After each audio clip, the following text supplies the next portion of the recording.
السلام عليكم ورحمة الله وبركاته. معاكم أحمد عمرو من قناتكم ايجيبشن كارز. النهارده إن شاء الله معانا الشيفروليه الأوبترا. هنشوف كل حاجة على العربية، هنشوف مواصفاتها. طبعا أسعار العربيات كموديل 23 أو حتى أواخر 22 أسعارها بقت غالية جدا. وزي ما نشوف هنا هتلاقي دلوقتي مثلا أوبترا عاملة 558 ألف جنيه، على الرغم إن العربية دي كانت أعلى فئة فيها وما تعديش ال 220 أو 230 ألف جنيه. فالعربيات كلها بقت زيادة في 100%، وده طبعا ناتج عن عدة عوامل مش هنتكلم عليها، أو يعني أكيد كل الناس عارفاها. هنشوف دلوقتي كل حاجه على العربيه، ايه هي خاماتها، ايه اكتر حاجه العربيه بتتميز بيها، وايه هي اكتر عيوب هنشوفها في العربيه او الحاجات اللي ممكن تضايقك. وطبعا زي ما قلنا في الاخر العربيه اذواق، يا تعجبك يا ما تعجبكش، كل واحد على حسب احتياجاته بيبص هو عايز ايه من العربيه وبيروح ليها او لمنافسين. في الاخر دي حاجه بترجع لك، انا مجرد بس بعرض لك العربيه وتشوف هل دي تناسبك وتناسب احتياجاتك ولا مش هتناسبك. يلا بينا نشوف العربيه. طبعا ده شكل العربيه من قدام اللي كلنا معتادين عليه وشفناه كتير جدا، لان هو بقاله سنين في السوق المصري. الشكل الفانوس الامامي والى حد ما شكل هجومي، طبعا مش قوي زي ما قلت لكم. العربيه دي في الاخر جايه على فئه اقتصاديه، فمش هتحس منها الشكل ان هو مبهر، لا هي عربيه اقتصاديه بتقدم لك ابسط الاوبشنز الكويسه، وفي نفس الوقت الفئه اقتصاديه كانت كويسه. دلوقتي الاسعار طبعا ما بقاش في حاجه اقتصاديه يعني. تمام.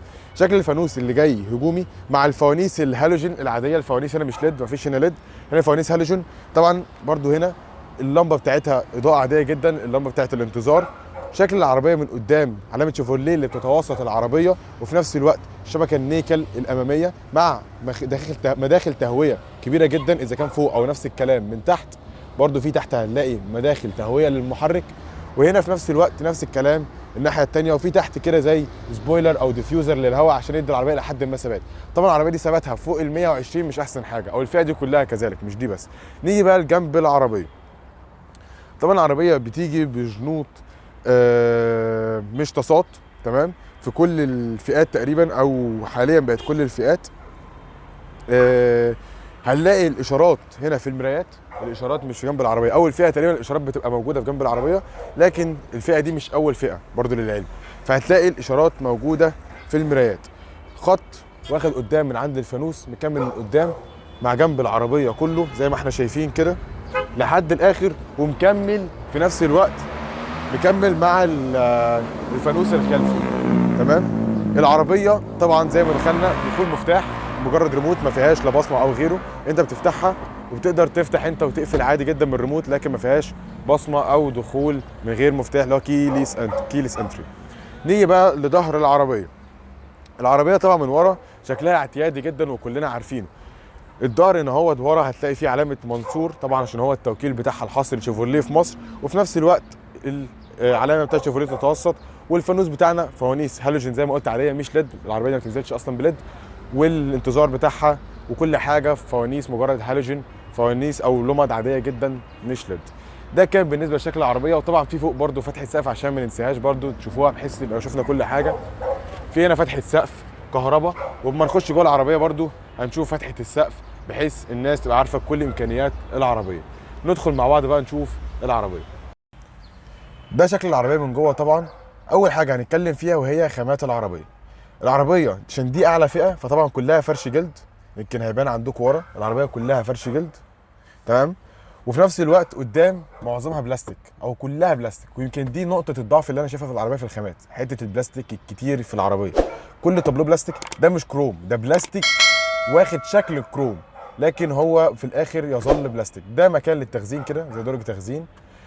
اعلى فئه ما بتجيش بشاشه تاتش، ودي برده حاجه الى حد ما غريبه، ان كل فئات العربيه بتيجي مجرد راديو عادي جدا بكر، وفيها طبعا بلوتوث. التكييف بتاعها مش اوتوماتيك، التكييف بتاعها مانيوال.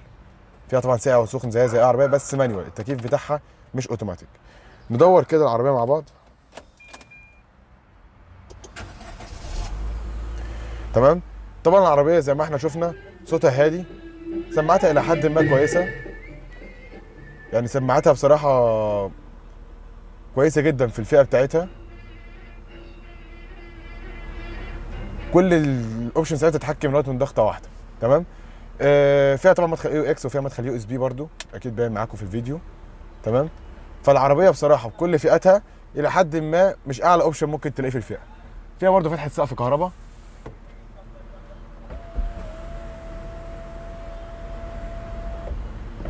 وبرده بتقفلها لازم تفضل دايس على الزرار علشان تقفلها.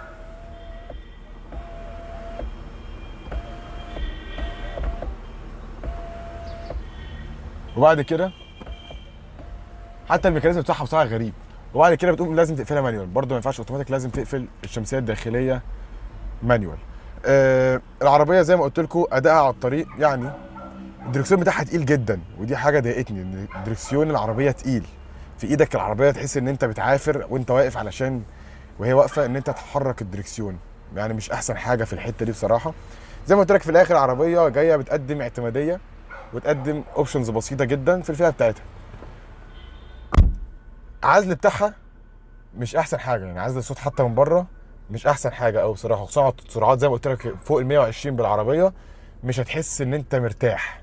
يعني حتى المايك هنا هو عشان البلوتوث ده الحته اللي فيها المايك، مش هتحس ان انت مرتاح قوي على السرعات.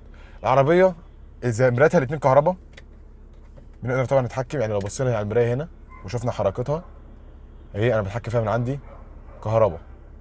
للاسف ما فيهاش ضم كهرباء، العربيه مجرد تحكم كهرباء، لكن فتح وقفل مانيوال عادي جدا، ما فيهاش ضم كهرباء. حتى في اعلى فئه اللي انا بقول لكم دي اعلى فئه ما فيهاش الاوبشن ده. الازاز ما فيهوش غير اوتو داون بس، يعني العربيه الازاز بيقفل لوحده، لكن عشان ترفعه لازم تفضل انت دايس على الزرار عشان ترفعه، ما فيهوش اوتو اب، يعني الزرار بتاع الباب السواق هو الوحيد اللي اوتوماتيك واوتو داون فقط، لكن عشان ترفع الازاز لازم تفضل رافع بايدك. طبعا هنا الدريكسيون اكيد باين معانا مالتي فانكشن للبلوتوث فقط ليس اكثر من ذلك، يعني حتى تلاقي المالتي فانكشن الى حد ما مش منتظرين منه كتير. فتيس طبعا اوتوماتيك عادي اعتمادي جدا، ودي ميزه العربيه. فرامل اليد بتاعتها مانيوال مش اوتوماتيك. فيها مثلا يد وسطي، تخزين فيه صغير لو تعرف الكاميرا تجيبه، تخزين فيه صغير جدا مش كبير بصراحه. وجلد يعني برضو جلد في الاخر، خامته جلد صغير على قد ايد السواق بس مش اكتر من ذلك. العربيه طيب ايه اللي بيعجبني فيها وايه اللي ما يعجبنيش؟ بص، اول حاجه العربيه ميزتها ان هي بتقدم اللي انت عايزه بكل بساطه، يعني انت مش محتاج العربيه دي حاجات كتير قوي، لا انت مجرد جايب عربيه تأديك معاك غرض توصلك اعتماديه اقتصاديه في البنزين او في الحركه، لكن ليست عربيه للمتعه او للثبات او للامان او الكلام ده كله. ليها منافسين تانيين ممكن اغلى منها شويه بس هيدوك كل الكلام ده اذا كان صيني زي الام جي 5 او غيرها. كل العربيات دي موجوده بتنافسها في نفس الفئه السعريه، او بيجو 301 برضه بينافسوها شويه يمكن باوبشنز اعلى وفي نفس الوقت امان اقوى وخامات طبعا افضل بمراحل يعني. تمام. فالعربيه دي زي ما قلت لكم ليها الناس اكتر ناس بتجيبها هي الناس اللي بتشتغل اوبر او كريم او الكلام دوت. ليه؟ في الاخر العربيه بتقدم لهم اللي هم عايزينه باقل التكلفه وبابسط الامكانيات. تمام. على الرغم ان النهارده عربيه اللي عامله زي دي عامله 558 الف جنيه، مش ابسط الامكانيات، بالعكس عربيه غاليه، بس للاسف السوق المصري في السيارات راح لحته صعبه قوي، يعني ان شاء الله تتظبط في اقرب وقت. تمام. ده كان بالنسبه لداخليه العربيه. دلوقتي نبص على الشنطه الخلفيه برضو ونشوف مساحتها. دلوقتي هنشوف مع بعض شنطه العربيه. طبعا شنطه العربيه بتفتح بالمفتاح، بتفضل دايس نقط ضغطه شنطه العربيه تتفتح. نيجي بقى نقرب نتكلم نبص على شنطه العربيه من جوه. شنطه العربيه من جوه واسعه جدا، ويمكن دي اكتر حاجه بتميز العربيه للعائلات هي في السفر، ان هي العربيه واسعه. يعني زي ما شفنا العربيه دي كبيره في حجمها. لو جينا نبص على الاستبن هنلاقي الاستبن بتاعها تصاط وحجمه صغير الاثنين، يعني تصاط وحجم الاستبن بصراحه يعني اقل ما يقال عليه مش استبن، هو حجمه صغير جدا ما ينفعكش في اي حاجه الا لو انت بس يا دوبك تلحق تروح. طبعا معاك كوريك ومعاك حاجتها، بس زي ما قلت لك الاستبن صغير بصراحه قوي يعني. بس زي ما قلت لك الشنطه بتاعتها كبيره وتنفع قوي في السفر للعائلات، او لو انت واحد عايز مثلا يجيبها الاوبر ويحولها لغاز ويبقى لسه معاه شنطه، فالعربيه دي مناسبه جدا للحالات اللي زي دي. تمام. ده كان بالنسبه للعربيه، ودي كانت نهايه الفيديو معانا. يا رب يكون الفيديو عجبكم، شفنا كل حاجه في العربيه وشفنا كل تفاصيلها. طبعا زي ما شفنا ليها مميزات وليها عيوب زي اي عربيه، ايا كان سنه العربيه مفيش عربيه كامله، كل العربيات هتلاقي لازم ليها مميزات واكيد برضو ليها عيوب. ده كان نهايه الفيديو بتاعتنا، كان معاكم احمد عمرو من قناتكم ايجيبشن كارز، والسلام عليكم ورحمه الله وبركاته. طبعا هسيب لكم ارقام العربيه المعرض والسيلز وكل حاجه تحت في الوصف عشان لو عايزين تستفسروا في اي وقت عن اي موديل من الموديلات اللي انتم محتاجينها. والسلام عليكم ورحمه الله وبركاته. دمتم في امان الله ورعايته.